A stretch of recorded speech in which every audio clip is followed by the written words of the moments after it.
Movie की starting में हम माइकल और जेना को देखते हैं। वो काफी टाइम से रिलेशनशिप में थे। माइकल जेना से प्यार करता है लेकिन शादी के लिए कन्विंस नहीं हो पा रहा। जेना अब प्रेग्नेंट है। ये बात तो डाइनिंग टेबल पर, जहाँ पर उसके मॉम डैड भी थे, वहाँ पर सबको बता देती है। उसकी मदर और फादर इस बात से बहुत खुश थे। उन्हें कहते हैं कि तुम्हें शादी करने की और एक वजह मिल गई। जेना भी माइकल को यही कहती है। सब लोग काफी खुश होकर पार्टी करते हैं, लेकिन माइकल के चेहरे पर बहुत ही ज्यादा खुशी के साथ थोड़ा सा कंफ्यूजन भी था। वो कुछ समझ नहीं पा रहा था ये शादी उसे करनी चाहिए या नहीं। इसके बाद तो सब लोग सोने के लिए जाते हैं। जेना माइकल से कहती है कि अब मैं मोटी हो जाऊंगी, क्या इसके बाद भी तुम मुझसे प्यार करोगे? यहाँ पर माइकल जेना की बॉडी की काफी तारीफ करता है, उसे किस करता है, यानी कि इनडायरेक्टली कह रहा था कि उससे प्यार नहीं करेगा। इसी तरीके से मजाक करके इस बात को टाल देता है। और इसके बाद हमें कुछ दिनों बाद का सीन दिखाया जाता है। जेना और माइकल अपने फ्रेंड की वेडिंग पर आए हुए थे। जेना वेडिंग को देखते काफी खुश होती है, सोचती है कि हमारी वेडिंग भी ऐसे ही होगी। पर यहाँ पर पैरेलल में माइकल एक रेड ड्रेस वाली लड़की को देख रहा था। वेडिंग में सब लोग बहुत ही खुश थे, डांस करते,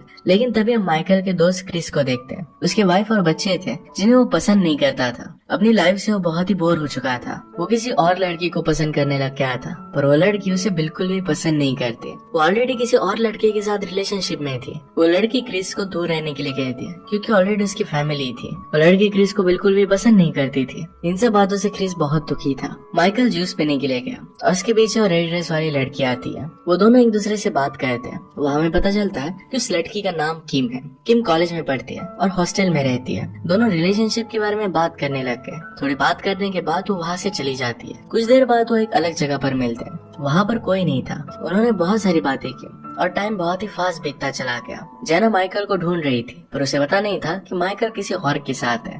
किम और माइकल की बातों से हमें पता चलता है कि किम एक म्यूजिशियन है और साथ में वो पढ़ाई भी कर रही थी। माइकल एक आर्किटेक्ट था। बात करने के बाद वो लोग फिर से पार्टी में जाने लगते हैं। इसके बाद किम माइकल का फोन नंबर ले लेती है। वो माइकल को कहती है कि क्या हम मिलते रहेंगे। यहाँ पर माइकल बहुत ही कंफ्यूज था, आखिर में वो करेगा क्या, उसे कुछ भी समझ में नहीं आता। और इतने में वहाँ पर जेना आ जाती है। जेना माइकल के पास आकर कहती है कि मुझे तो डॉक्टर ही चाहिए, उसके साथ खेलने में बहुत मजा आएगा। वो दोनों फिर एक दूसरे को किस करते हैं। इसी के साथ ये सीन खत्म हो जाता है। इसके बाद हम कई सारे इमेज देखते हैं, जैसे क्रिस अपनी शादी में बच्चे और अपनी वाइफ से परेशान है। उसे अपनी लाइफ बिल्कुल भी पसंद नहीं थी। क्रिस को लगता है कि उसके और उसके वाइफ के बीच में कुछ भी सही नहीं है और इसी वजह से वो उस लड़की के पास जाता है। उसे मनाने की कोशिश करता है कि तुम्हारे लिए मैं मेरी बीवी और बच्चों को छोड़ दूंगा, पर वो लड़की उसे मना करती है। वो कहती है कि मेरा पीछा छोड़ दो और मैं तुम्हारे साथ नहीं रह सकती, तुम पागल हो। क्रिस उसे समझाने की बहुत कोशिश करता है, लेकिन एंड में आई लव यू फॉरएवर बोलकर वहाँ से चला जाता है। इसके बाद सीन फिर से जेना और माइकल पर शिफ्ट होता है। जेना अपने माँ बनने पर बहुत खुश थी। वो रेडी हो रही थी कि किस तरीके से मदर बनने के बाद उसे बिहेव करना चाहिए, क्या करना चाहिए, क्या खाना चाहिए, लाइफस्टाइल किस तरीके से मेंटेन करना चाहिए। ये जब वो कर रही थी तब हम देख पाते कि माइकल को इन सारी चीजों में कोई इंटरेस्ट नहीं था। तो जेना की सारी बातों को इग्नोर करता है। उसे कहता है कि मुझे कुछ भी फील नहीं हो रहा। जेना उसे कहती है कि शायद हमें एक न्यू घर लेना चाहिए, पर माइकल को अभी भी कुछ भी समझ नहीं आ रहा था। वो जेना को बोलता है कि सब बंद करो और उनके बीच में बहस हो जाती है। बहस होने के बाद में वो दोनों एक दूसरे के पास आते हैं, किस होता है और फिर से प्यार में बदल जाता है। यहाँ पर हम उनके दोस्तों को देखते हैं जो अपने अपनी लाइफ प्रॉब्लम में परेशान थे। कोई बीवी को लेकर, कोई गर्लफ्रेंड को लेकर और कोई अपने फ्यूचर को लेकर। सब लोगों को अपने अपने प्रॉब्लम्स थे, चाहे वो रिलेशनशिप में हो या ना हो।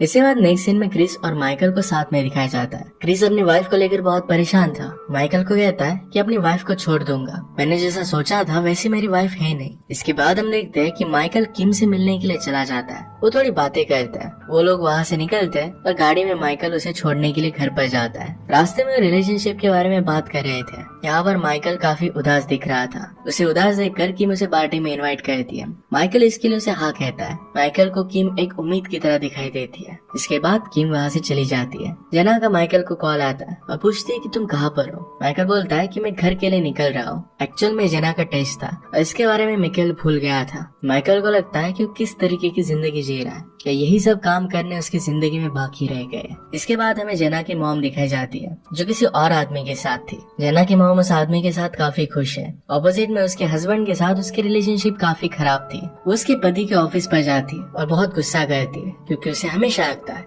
कि उसे कभी समझ नहीं पाएगा। वो अपने पति से बिल्कुल भी खुश नहीं थी और उस पर बहुत चिल्लाती है और वहाँ से चली जाती है। वो रास्ते में जाते हुए जना को कॉल करती है। जना टेस्ट कर कर घर आ गई थी। मदर उसे कहती है कि तुम्हें देखकर मैं काफी खुश हूँ, मैं तुमसे जेलस नहीं फील करती। ऐसी बहुत सारी अजीब बातें वो कर रही थी। ये जना को कुछ भी समझ में नहीं आता। जना समझ जाती है कि शायद मदर और फादर के बीच में झगड़ा हुआ है। इसके बाद हम देखते हैं कि वो अपने फादर को कॉल करती है और पूछती है कि आखिर में चल क्या रहा है। फादर भी कहते हैं कि सब कुछ ठीक है, बस तुम्हारी मदर थोड़ी सी पागल है। उसे हमारे रिलेशनशिप में गलतियां निकालने की आदत सी हो गई है। बातों बातों में जना उन्हें बताती है कि मुझे बेबी गर्ल होने वाली है। ये सुनने के बाद उसके फादर को बहुत अच्छा लगता है। दोनों अपने सारे दुख भूल जाते हैं। इसके बाद नेक्स्ट सीन में हम देखते हैं कि जना की मदर घर छोड़कर चली जाती है। पैरेलल में क्रिस भी अपनी वाइफ के पास वापस आ जाता है। उसकी वाइफ उसे सॉरी कहती है। उसने कहा कि इस रिलेशनशिप के लिए मैं कुछ भी करूंगी। इस पर क्रिस कहता है कि अब मैं इस रिलेशनशिप को और नहीं झेल सकता, मैं अब तुम्हारी हर एक बात नहीं सुन सकता, मैं तुमसे दूर जाना चाहता हूँ। उसकी वाइफ उस पर गुस्सा हो जाती है, कहती कि आखिर तुम कहना क्या चाहते हो। क्रिस कहता है कि तुम मुझसे दूर चली जाओ। वाइफ कहती है कि तुम्हें पता नहीं कि प्यार होता क्या है, बच्चे कैसे पालते हैं इसके बारे में तुम्हें पता नहीं है, तुमने मेरी लाइफ खराब कर दी।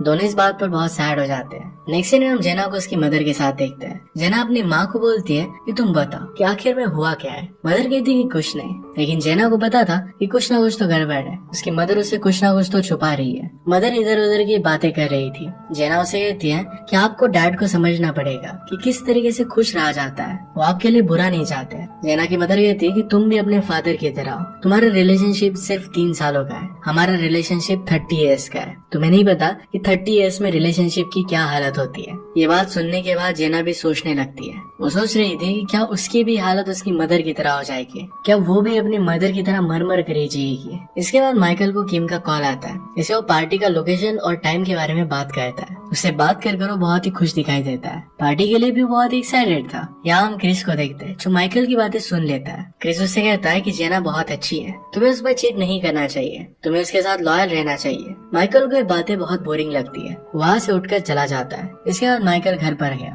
और अपनी वाइफ को ये बताता है क्रिस और अपने फ्रेंड्स के साथ आज रात वो पार्टी करने जा रहा है। इसके बाद वो डायरेक्टली किम को लेने के लिए गया। किम को देखकर वो बहुत ही खुश था। इसके बाद वो पार्टी में चले जाते हैं। किम पार्टी में अपने फ्रेंड से उसे मिलवाती है। इसके बाद वो डांस करने लगती है। उसका डांस देखकर वो भी उसके साथ आ गया। दूसरी तरफ हम जेना को देखते हैं। वो क्रिस को कॉल करती है। उसे कहती है कि हमारी फ्रेंड इजी की मदर की डेथ हो गई है। उसने क्रिस को कहा कि माइकल को लेकर जल्दी से घर पर आ जाओ।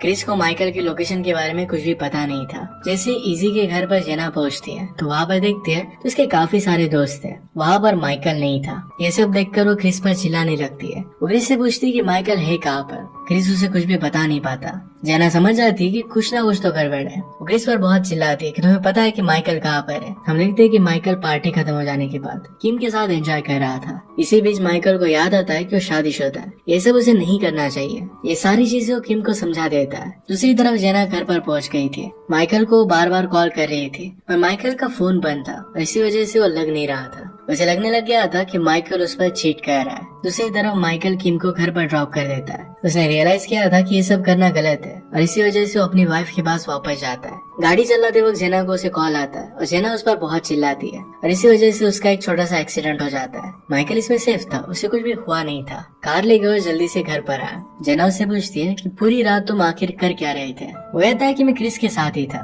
जेना उसे पकड़ लेती है और स्लैप करती है, कहती कि तुम मुझ पर चीट कर रहे हो। माइकल ने कहा कि मेरी और उस लड़की के बीच में सिर्फ एक किस हुई थी, बाकी मैंने कुछ भी नहीं किया। जेना को उसकी बात पर भरोसा नहीं होता। माइकल को तभी कॉल आता है। फोन में जेना देखती है तो एक कॉल किम का ही था। जेना पूछती है कि लड़की है कौन। माइकल कहता है कि हम दोनों के बीच में कुछ भी नहीं है। इसके बाद जेना को उसकी मदर की बात रियलाइज हुई तो माइकल से कहती है कि चलो मान लिया कि तुमने सिर्फ एक किस की थी, लेकिन आज से 10 साल बाद क्या गारंटी है कि तुम मेरे ही साथ रहोगे। मैं तुम्हारे बच्चे की माँ बनने वाली हूँ और तुम किसी और के साथ पूरी रात बिता कर आए हो। वो माइकल को डायरेक्टली चाकू दिखाती है और वहाँ से भगा देती है। माइकल फिर वहाँ से कार में बैठ जाता है। उसे फिर से किम का कॉल आया। किम उसे कहती कि शायद मुझसे गलती हो गई, मुझे तुम्हें किस नहीं करना चाहिए था। इसके बाद हमें जेना की मदर दिखाई देती है। वो घर के बाहर से जेना के डैड को देख रही थी। जेना के डैड की नजर भी उस पर जाती है पर उन्हें लगता है कि सिर्फ एक वहम है। इसके बाद नेक्स्ट सीन में हम देखते हैं कि माइकल किम के घर पर पहुंच गया था। वहाँ जाकर उसके साथ इंटीमेट हो जाता है। सुबह होने पर उसे रियलाइज होता है कि उसने गलती कर दी।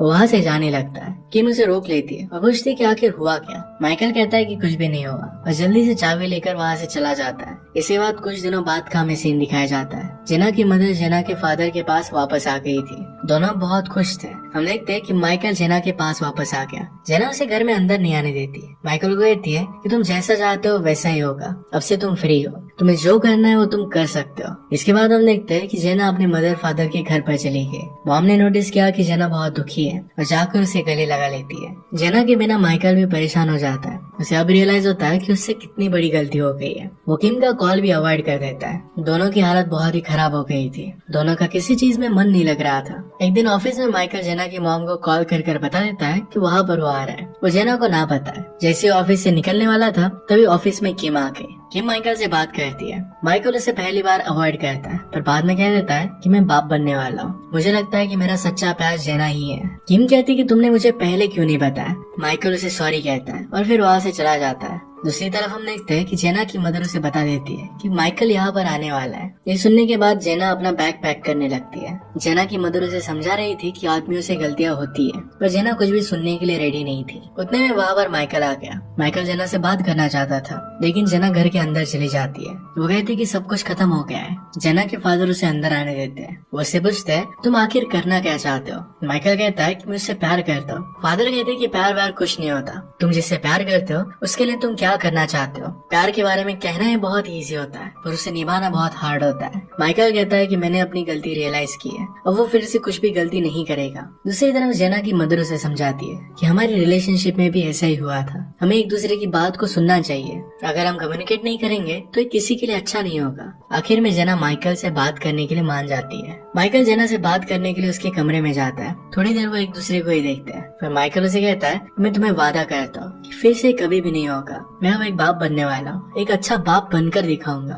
मैंने तुम्हारे साथ बहुत गलत किया और इसके लिए मुझे बहुत बुरा लग रहा है। जेना भी कहती है कि मैं भी एक मदर बनने वाली हूँ, मैं एक बुरी मदर नहीं बनना चाहती। उसे पूछती है कि लास्ट नाइट क्या हुआ था। माइकल उसके और किम के बीच में जो भी हुआ ये सब कुछ उसे सच बता देता है। जेना फिर से बहुत ज्यादा गुस्सा हो जाती है। कहती है कि तुम आदमी हो या जानवर, ये कैसे कर सकते हो। माइकल कहता है कि मैं तुम्हें सब कुछ सच सच बताना चाहता हूँ और इसके बाद से कुछ भी मैं झूठ नहीं कहना चाहता। ये सब सुनकर जेना घर छोड़कर गाड़ी लेकर वहाँ से चली जाती है। उसके पीछे माइकल भी आता है। जेना अपने घर पर वापस आए और माइकल को घर के अंदर ही नहीं लेती है। माइकल दुखी होकर घर के बाहर ही बैठ जाता है। जेना को भी घर के अंदर बहुत बुरा लग रहा था। इसके बाद हमें क्रिस को दिखाया जाता है। वो अपनी वाइफ के पास वापस आ चुका था। वो कहता है कि यहाँ पर मैं सिर्फ अपने बेटे के लिए आया हूँ। क्रिस अपने बेटे को देखकर बहुत ही खुश था। पैरेलल में हम देखते हैं कि माइकल पूरी रात घर के बाहर ही पड़ा रहता है। सभी बाहर के लोग उसका मजाक उड़ाते हैं लेकिन वो वहीं पर रहता है। सुबह होने के बाद जेना अपने काम पर चली जाती है। उसकी तरफ देखती भी नहीं। माइकल वहीं पर रहा। 2 दिन तक वो घर के बाहर ही रहता है। जेना रात में उसे कंबल दे देती है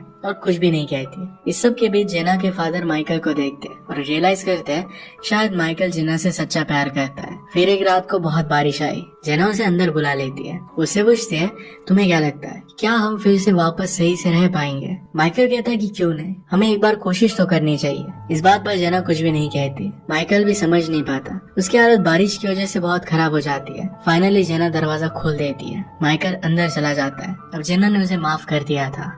अब दोनों मिलकर इस रिलेशनशिप को वर्क करने के लिए बहुत ट्राई करेंगे। इसी के साथ ही मूवी एंड हो जाती है। अगर आपको एक्सप्लेनेशन अच्छा लगता है तो प्लीज लाइक और कमेंट जरूर कर दीजिएगा। बहुत सारी मूवीज लेकर आते रहता हूँ तो प्लीज चैनल को सब्सक्राइब कर दीजिए और बेल नोटिफिकेशन आइकन दबाना मत भूलिएगा। हम फिर से मिलेंगे और एक नए वीडियो के साथ। तब तक के लिए थैंक यू और आप अपने आप का ख्याल रखिए।